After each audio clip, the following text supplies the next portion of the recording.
समय आप यह स्थान जो है सतयुग और त्रेता दोनों का इसका सतयुग में अयोध्या में सप्तहरी जो सात हरी जिसे सप्तहरी के नाम से जाना जाता है। इसका जो है स्कंद पुराण अयोध्या महात्म वैष्णव खंड इसके बारे में गुप्तहरी चक्रहरी चंद्रहरी बिल्वहरी धर्महरी पुण्यहरी विष्णुहरी दो हरी यहाँ। जो गुप्तार घाट है ये भगवान विष्णु से संबंध ना कि राम जी से।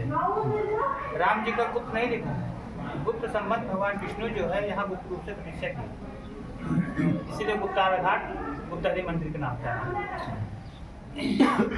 तीर्थम तदंतर श्रेष्ठम गो प्रताराभिधम महात्मा विष्णु स्थानाचा नाम न गुप्तहरी। तीर्थों में श्रेष्ठ गो प्रताप नामक तीर्थ जहाँ भगवान विष्णु गुप्त रूप से निवास करते हैं गुप्तहरी के नाम से जाना जाता है।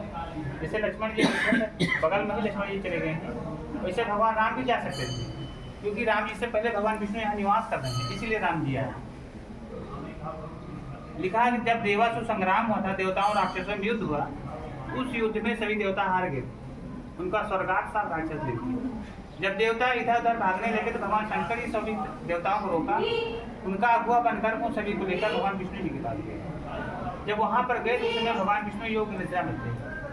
जब सभी देवता भगवान विष्णु की स्तुति किए तब भगवान विष्णु अपना नेत्र खोले। भगवान विष्णु का हे देवताओं, मैं अपने योग से जान गया हूँ कि आप लोग यहाँ क्यों आए, क्योंकि आप सबका स्वर्गाद सब चला गया, आप लोग बलहीन हो गए, तेजहीन हो गए, इसलिए चला गया। स्वर्गाद प्राप्त करने के लिए बल की वृद्धि, तेज की वृद्धि, इसीलिए भगवान विष्णु का मैं मित्र अयोध्या क्षेत्र में आप सबके बल वृद्धि के लिए तब पर शांत होगा, प्रतीक्षा करना, तब से ही बल होता है, तभी आप लोग विजयी होंगे। देवताओं भी बोले कि आप लोग भी जो है अयोध्या क्षेत्र में गुप्त रूप से प्रतिष्ठा करें।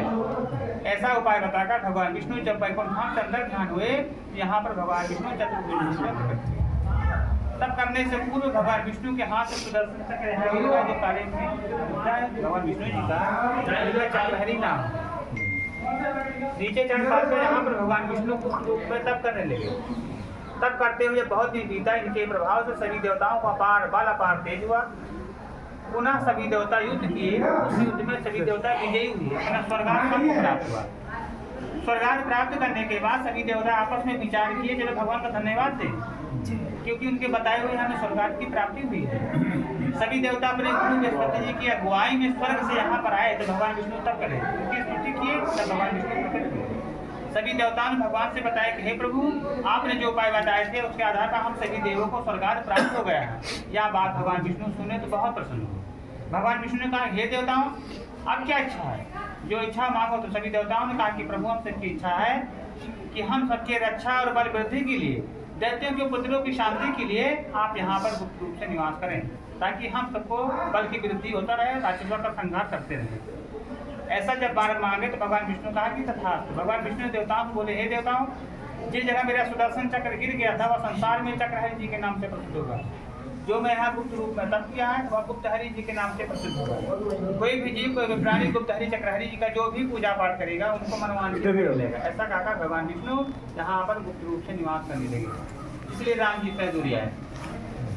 उसके बाद यहाँ का महात्मा कार्तिक में, कार्तिक मास में तीर्थों का राजा प्रयाग तीर्थों के साथ आते हैं, सरयू में स्नान करके गुप्तहरि चक्रहरि पूजा पाठ करके एक माह कार्तिक भर यहाँ वास करते हैं। देवराज इंद्र भी आते देवताओं के साथ, वो भी जो है गुप्तहरि चक्रहरि पूजा पाठ करके एक माह कार्तिक भर यहाँ वास करते हैं, क्योंकि भगवान विष्णु यहाँ निवास करते हैं, उन्हीं के सानिध्य में सभी देवता वास करते हैं। कि त्रेता युग आया, भगवान राम अयोध्या में 11,000 वर्ष राज किए। परम धाम जाना हुआ पहले माता सीता, वो भी नैमिषारण्य से। इसको आपको हम संक्षेप में बताएंगे, बड़ा लगे बहुत बड़ा हो जाएगा। चारों भाई बीच में 8 पुत्र थे।